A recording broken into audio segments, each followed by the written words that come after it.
Coming up on No Pulp, two of the nation's best went at it on the lacrosse field, and for the 1,000,000th time, the same team won the game. Also, Anthony Vasquez joins the show, and he's trying to take me on in the juicer, and earlier, he said he'd win. I don't think so. We're talking Tewaaraton Award winners and predicting the future of college lacrosse. About over a month until Memorial Day weekend.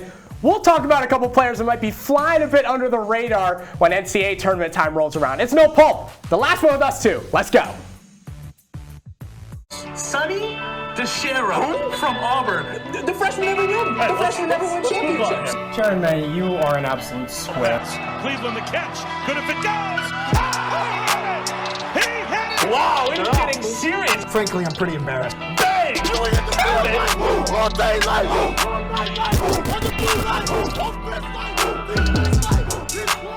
Welcome into No Pulp with Cameron Ezeir. I'm Nick Zelaya, and this is crazy because I grew up playing baseball throughout my entire life. I started playing at like 6 years old. I retired in I was a second baseman, but I was scared of the ball. So I wish there was a position where you could only play in the field and not hit because it was scary. But the fact that they just put me on a show to talk lacrosse for 30 minutes, it's nuts. But we're ready to bang this out. We're ready to do it with pocket squares. Matching too. Yes. Purple and gold. I know LG loves this, our producer. Yes, of he course. loves the purple and gold. But let's talk about Duke and Virginia, two of the country's best, not just in the ACC, but in the entire nation. And they went at it for a big game this weekend, big implications for the final seedings when NCAA tournament time rolls around.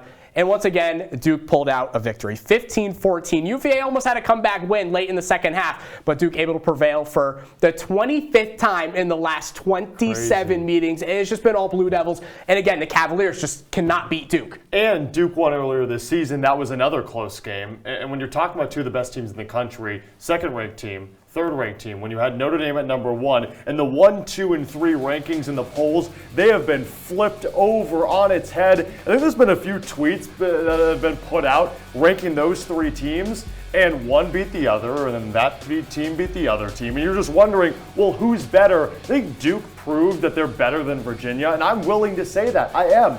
Duke took down Virginia by 1. William Helm had the save of his life on Griffin Schutz at the doorstep. And yes, I do believe Duke is that good. UVA was 11 of 32 from the faceoff X, and you're saying they only lost by 1. Well, what that tells me more so is that Jake Naso is really good at the faceoff X. I think Duke has it all. Unfortunately, they're just a bit too inconsistent for me. They love to take a lot of shots. That's how they score so much. Their goalie play is just okay. I think that if you can secure the dot, especially this season with how close these games have been, then you'll be a really good team come Memorial Day weekend. And I still think Duke's the best team in the country because they've taken down Virginia twice. It's hard to argue the fact that they aren't the best team in the country the way they're playing. And you mentioned it, P.D. LaSalle, that's just the second time he went under 50% from the faceoff X. And that was the big reason. Props to Coach Tiffany, though, for making changes in the second half. They were down big, UVA, in the first. They were able to fight back. They won the second half 10-5, but just the Blue Devils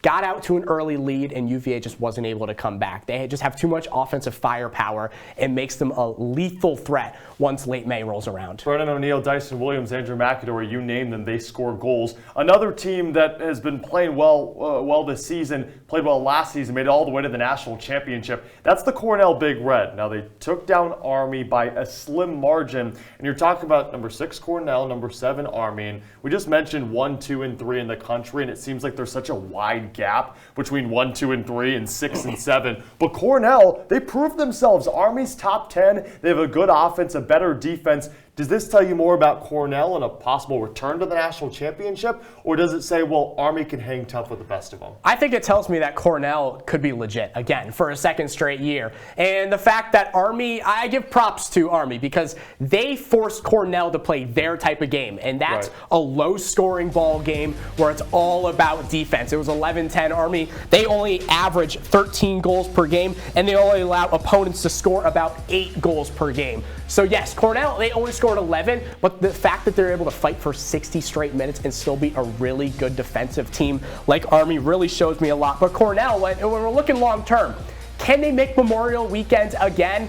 It's going to be tough. They have to avoid a couple ACC teams. I worry if they have to go against a UVA or a Duke in the quarterfinals or semifinals. Their road was very favorable last year, and it could happen again. I think they still have more to prove I want them to win their last couple of games of this season. I want them to win the Ivy League Conference title. Last year, they got bounced in the first round of the Ivy League to Yale. It didn't mean much because they still made it to the championship, but I would like to see some momentum this time going into the NCAA tournament to prove, hey, we can make it to the championship, but we can also win it this year. Cornell struggles on the road. CJ Kurse is the best goal scorer. I don't think it gets close in all of college lacrosse. Chase Erlin, one of the best goalies in all of college lacrosse. Without Brendan Nickturn, Army will really struggle to make a run in the NCAA tournament. They have a couple guys that can score, but I think Army will struggle more with those ACC teams than Cornell will. From Cornell, a team that is hoping to make it back. Two teams that are also hoping to make it back is UNC and Syracuse.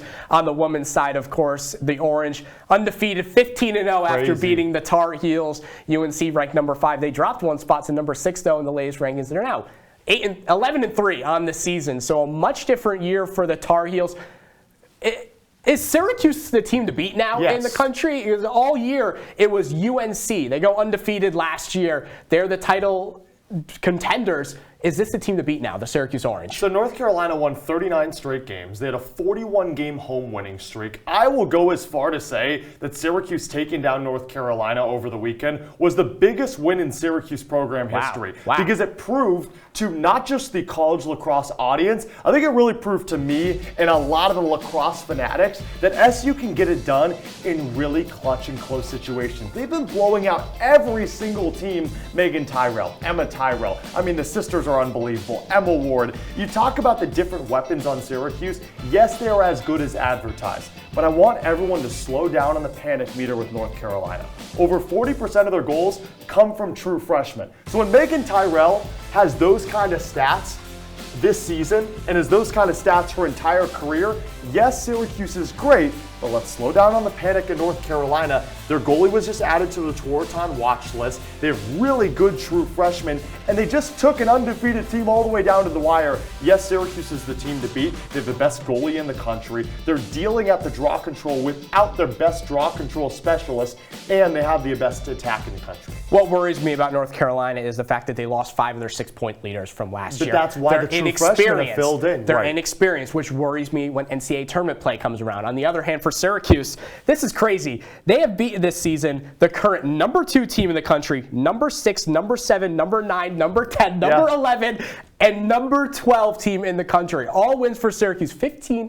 It's ridiculous what this team has done this year, and it's hard to pick a team that would have any chance of beating them Memorial Day weekend. 100%, and Delaney Schweitzer's revitalizing her career after struggling at USC. She's now one of the best goalies in the country, best save percentage in the country. You want to talk about goalies, you want to talk about defense, how about the best 2 defensive units outside of Syracuse in all the nation, Denver and James Madison. I'm going to say that one more time.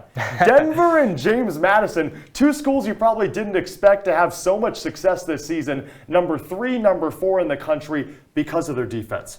Are they this good, or is this a product of other teams falling? Yeah, that's the thing with me. I like this Denver team. I think they could make it run, but it will be up to if the offense can maybe take it up a small notch. Because, yes, they can hold teams to 7 or 8 goals. They give up only 6 per game on the season. It's ridiculous. But they're only scoring about 9 or 10, which is the issue. And when you play some of these top teams from the ACC or the Big Ten or the Big East, they can go out there. They have the talent to score double-digit goals. And if you aren't able to keep up with that offensively, it will be rough. For James Madison, they rely on the play of Isabella Peterson. She has consistently been a problem all year, averaging over 5 points per game. Even against UNC, the only loss for the Dukes this season, she scored 5 of the 9 goals for James Madison. So I think with her ability to score, it makes it not an easy game for any team that's facing James Madison. I think either of these teams can make a run, but it's going to take a team effort on both sides of the ball. Denver, really good. 5-0 against top 25 opponents. They're undefeated this season, only one of 2 undefeated teams. James Madison, they've beaten big-time opponents. Whenever you take down Maryland and then you absolutely bludgeon Florida, that'll say a lot about your program. On top of that, 5-1 against top 25 teams. They just lost, which is not great for them, but you have 2 of the best defensive units. I think JMU is the best zone in the country. Regular season wrapping up. We're almost in conference tournament play and then NCAA tournament. We'll take a quick break here on No Pulp. It's a SoCal battle in the juicer. How about Cam going against Anthony Vasquez? He joins us to talk some lacrosse, some award winners. We'll be right back in just a bit.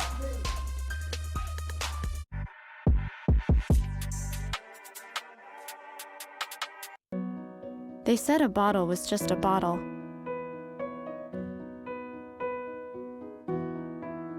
That no one would ever notice me.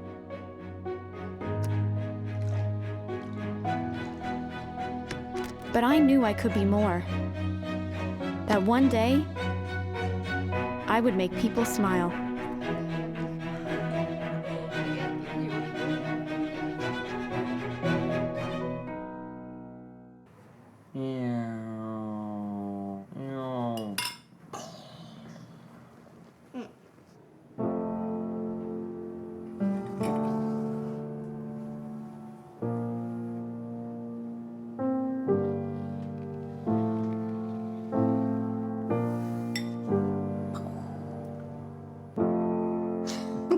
Visit aarp.org/caregiving for information on how to provide even better care for the person who wants to care of you. Oh, it's juicer time. Anthony Vasquez, thank you so much for joining us here on No Pulp, going against Cameron Ezeir. I feel really short right now. I don't like this. I do have to ask real quick before we get into this, how often do you guys go to a beach on the West Coast and see people playing lacrosse? Because it's such a northeastern thing. Never. Never? Lacrosse is not a huge West Coast sport. I know that, yeah. There are a couple big-time prep schools that have lacrosse, and they travel all around the country, but it's not. Yeah, there was one high school in our area that had lacrosse. Okay. All right. I just had to ask. I was just curious. But let's get into it now. We're talking awards going into the end of the season. This is the first lacrosse show of the season here on No Pulp, and we're going to start on the men's side with the best goalie so far this season. And Cam, I want to start with you on this one. Who has been the best goalie this far into the season? I think it's really close, but I'm going with Chase Erlin out of Cornell. 9 of 11 games this season with 10 or more saves. His efficiency and his consistency has been unbelievable for a team that made the national championship last season. Get this, back-to-back games with 21 saves against 2 top 10 teams earlier in the season against Penn State and Yale. He's third in the nation in save percentage at 57%, and only 1 of 10 goalies in the country with a goals against average under 10. He's consistent, he's efficient, and you have to realize the misconception of having a lot of saves. You could have a bad defense. Cornell has a good defense, Erlin's even better.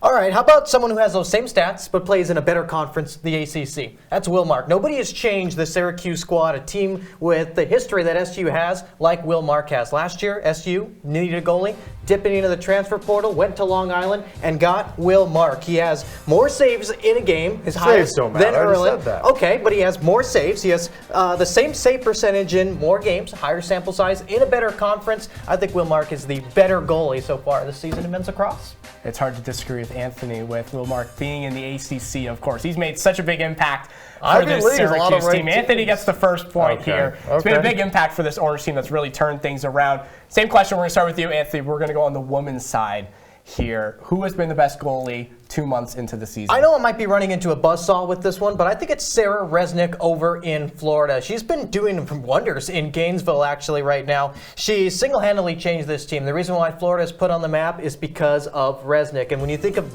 major lacrosse squads, you don't think of Southern California or Florida. You think of the Mid-Atlantic, the Ivy Leagues, the Northeast, the ACC. What Sarah Resnick has done at Florida is put the Gators on the map. That's why I'm giving UF some love.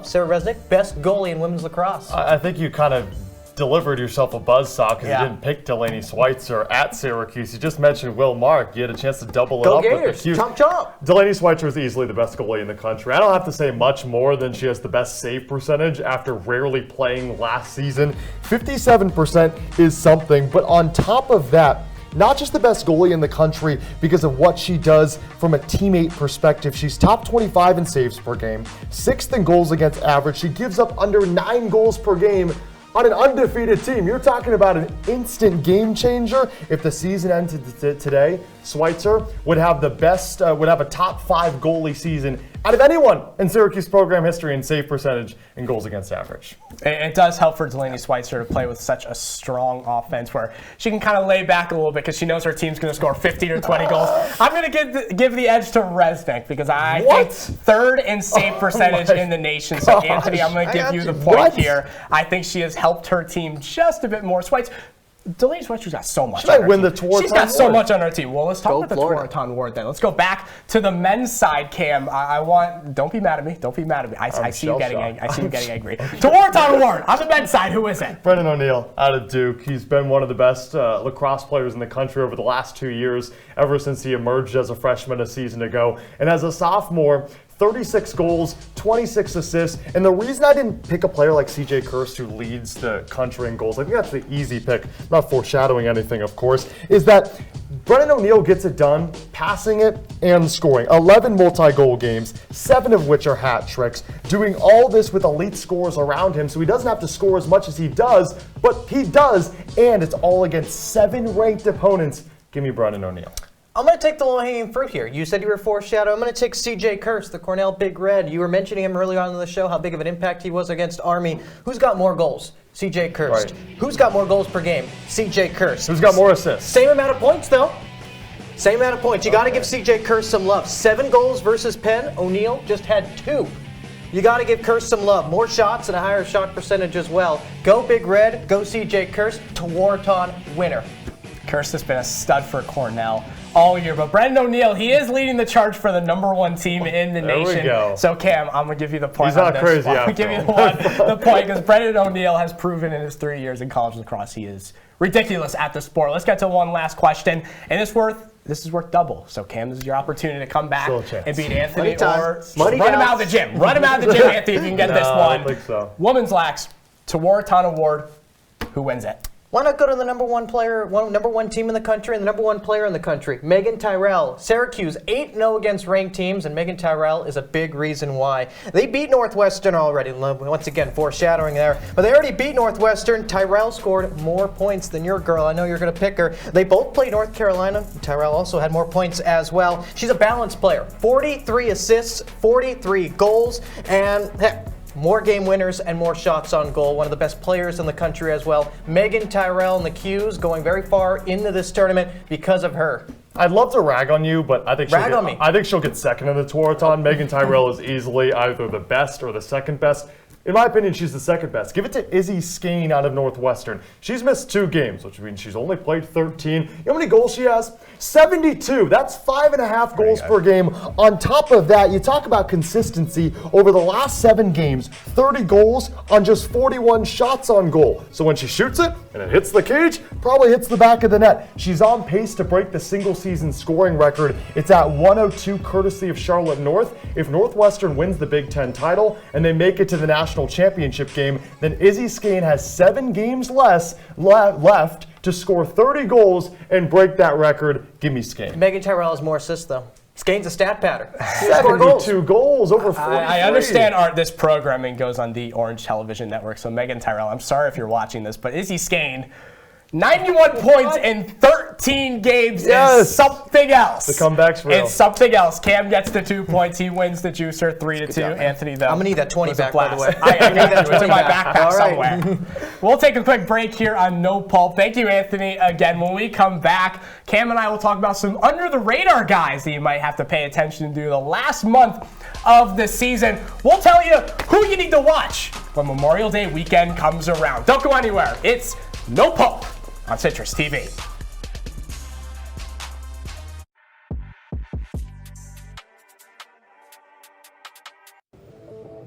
What are you, superheroes? Just 4 brothers who hate bullies and love this city.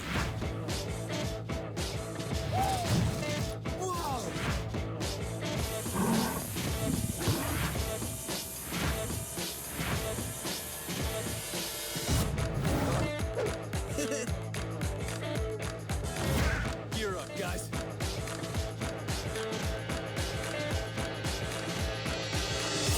Hey, look, it's those guys. Are you good to drive? I'm fine. How many did you have? I should be fine. You should be. Go and step out of the vehicle for me. See ya, buddy. Good luck. So turns out, buzz driving and drunk driving, they're the same thing, and it costs around $10,000. So not worth it.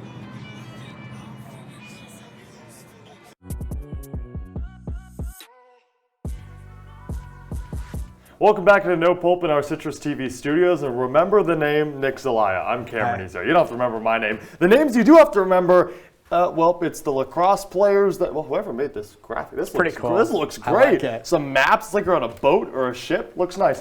The names you have to remember has to do everything with the NCAA tournament coming up in just a couple of weeks. On top of that, the names that have kind of flown under the radar. And Nick, I want you to start with a name that you think on the men's side that could surprise some people come NCAA tournament. The guy that comes to mind for me is Matt Campbell of Villanova. And the reason is because Villanova, they're maybe the 4th, 5th best team in the Big East. But this guy has been really good for a really under-the-radar type of team. They just fell out of the top 20 after a big win. They had a big win. They fell out of the top 20. I don't know why, what the rankings was happening. But he's the points leader on a top team in the nation. And they've already matched their season win total from last year with 9. They still have 2 games left on the season. And I think this past weekend, 3 goals, 5 assists for him. That's the 6th time this year he's done that. So I think Campbell has really put himself together a really good year. And if they get the NCAA tournament, he could help this team make a little run. I'm a fan of Campbell, and he's represented Villanova in a great light. A player that's represented Delaware really well. J.P. Ward, he had the game-winning goal in the tournament against Georgetown in the shocker last year. So you might be wondering, wait, how has he flown under the radar this season? He's tied for 6th in the nation with 59 points. Okay, call me crazy. J.P. Ward, he's one of the best players in all of college lacrosse, but he gets outdone by his teammate Ty Kurtz, who's 2nd in points in the nation at 65. He has 44 goals. So why am I highlighting Ward? Because if you forgot, J.P. Ward was great last year, and he's even better this season. Big fan of Ward, what he's been able to do. A player that has done things, done great things for Delaware, even though they're unranked, they're 9-3. It's a player that I really like come tourney time. Let's flip to the women's side now, and I want to stick in the Big East with Marquette. Mary Schumar, she's been really good for the Golden Eagles so far this season. 7 different games with at least 6 points, and they've already won 10 straight games. They lost a couple early on in the year, but she's really helped turn this team around. And with so much talent, I just talked about it, the ACC, the Big Ten, they get all the chatter. You forget about the Big East and how much talent there actually is. She's only Big East fan. I am. She's only been a Big East attacker of the week once this season, which shocks me with the type of numbers she puts up. She's consistently going 6, 7, 8 points every single week, and it feels like they aren't talking about her because there's Denver, there's UConn, there's these other 2 really good teams in the Big East. But don't forget about Mary Schumar and the Marquette Golden Eagles. Marquette could be a team that slides into the tourney, and then you're like, okay, what are they doing? And they might win 1 game. A team that's going to win a lot more than 1 game is JMU because they have the best zone defense in the country. It's spearheaded by Marie Durkin. Yes, I'm taking a player that's on the defensive side, which you might say is, what? What are you doing? I think that college lacrosse this season on the women's side is built on defense. That's why Denver and JMU are both top 4 in the country. She's on the Tewaaraton Award watch list, and you might be like, okay, Cam, you're not understanding the point of remember the name. They're supposed to fly under the radar. She was just added to it, even though she has 37 caused turnovers, 7 games with 3 or more caused turnovers. She's top 10 in the entire country in ground balls and caused turnovers. Love myself some Marie Durkin because on the defensive end, that's why JMU is at its best ranking ever. You talk about defense. That's going to be crucial in the tournament this year. If you could hold a really good offensive team to 12 or 13 goals, you could win a game. You could pull off an upset. JMU and Denver, top 4 in the country. Both those teams, not even top 30 in the nation in scoring offense. So those are some teams to watch out for come tourney time. We're going to take a short break here on No Pulp, and when we come back, we break down our game of the week, our plays of the week, our final word, and a lot more to get to when No Pulp returns.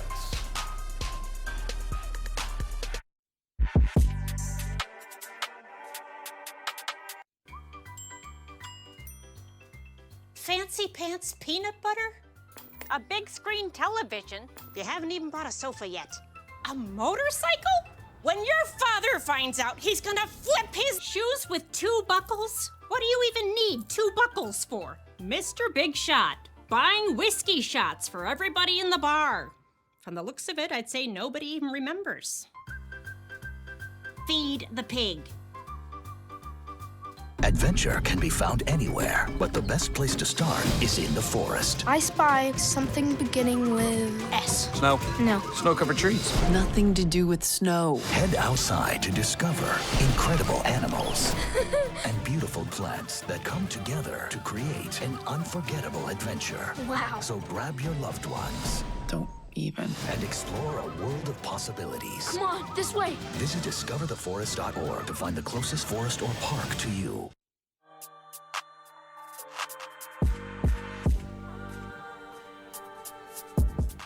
Wrapping up here on No Pulp with my favorite part of the show. I love doing plays of the week. I know you agree with that, Cam. Huge fan. I love doing plays of the week. And we're going to step away from lacrosse real quick and hit the diamond. Baseball, we're talking baseball. This guy's name's Chuck Ingram. Just roll the tape, please. Wichita State and Tulane. Why would I be showing a Wichita State-Tulane baseball play? Because he smoked the ball 501 feet. Cam, I didn't come up with this riddle, but I said, how much wood could a woodchuck chuck if a woodchuck could chuck wood? The answer's like 700 or something. The question I thought of for you is, if Chuck had a wood bat, I'm talking about Chuck Ingram, how far could he hit a baseball? 501? The answer's far. The answer's very far. That's a metal bat he's using. He hit 2 in this game. Give him a wooden bat, he's hitting it 700 feet. He's lining up with the woodchucks. I am so sorry that I'm not a riddler like Nick is over there. I can't do much better than saying we're going back to the lacrosse fields. That might make everyone here feel better. Penn State, the shocker of all of men's college lacrosse, they're top 5 in the country. Even shocked me when I saw the rankings over the last couple of years. And this goal, ridiculous against Michigan. And that's when you roll the tape and you see an absolute sick goal. Falling down is Jack Trainer. And then he does his best flying squirrel impression. Is that good enough for you? A little bit of a risk. That's a pretty cool goal. Falls, turns around, look at that dodge, and then jumps on the crease and throws it in. A ridiculous move by Jack Trainer. Now, we're going to talk a lot about greatness here in our Game of the Week. Time for the No Pulp Game of the Week. And our No Pulp Game of the Week on the women's side, number 2 Northwestern, number 5 Maryland. This is a Big Ten battle, 2 really, really good teams, so you got winning it. Has to be Northwestern. I already talked about Izzy Skane on this show. On top of Izzy Skane, really deep team. That's why I like the most about Northwestern. They're good at the draw, and then a big fan of how their goalie really commands the crease, but it has to be the Izzy Skane show. 4 goals in at least every single game this season. You talk about a player that can crack under pressure. That's not Skane. 10 goals against Notre Dame earlier in the season. Give me Izzy Skane in Northwestern. They've won 14 in a row since they lost to Syracuse by 1. I don't know how I don't pick against Northwestern. They're dominating in the Big Ten. Wildcats. Easy. That's my pick. But easy. Let's go from lacrosse now to football, because we have to chat with the NFL draft. Just 10 days away now, and I want to talk about a specific someone down from Georgia, and that's Stetson Bennett Ivy IV.